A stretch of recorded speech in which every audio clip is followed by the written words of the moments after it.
बेलपत्र केवल पेट समस्या दूर करे ताहा नुहे, यह त्वचा पई मध्य खूब लाभदायक। त्वचारे जदि विभिन्न प्रकार दाग रही थाए किंबा कुंडाई हेउथाए तेबे बेलपत्र को बाटी सही स्थान रे लगांतु।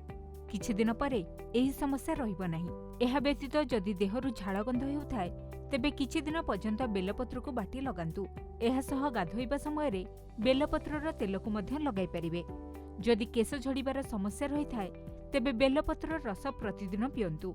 एहा सह बेलपत्र को बाटी सेथिरे 1 चमच महू मिसाई केश मूଳରେ लगांतु। किछि घंटा परे केश धोई दियंतु। किछि दिन एपरि करिबा फଳରେ केश झड़ीबा कम हेबा सहित केश कोमल होइथाए। केशरे जदि रूप समस्या लागि रही थाए तेबे बेलपत्र को बाटी रस बाहर करि दियंतु। एही रसरे अल्प कर्पूर एवं राशि तेल मिसाई केश मूଳରେ लगांतु। प्राय 1 घंटा परे केश को धोई दियंतु।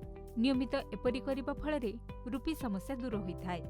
बेलपत्र रे बहु औषधीय गुण रहिछि, तेणु शरीरर कोनोसी स्थान रे जदि धळा दाग समस्या रही थाए तेबे बेलपत्र व्यवहार करिहेबो।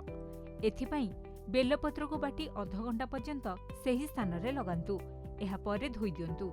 किछि दिन एपरि करिबा द्वारा त्वचारु धळा दाग दूर हेबा सहित त्वचा अधिक कोमल देखा जायथाए।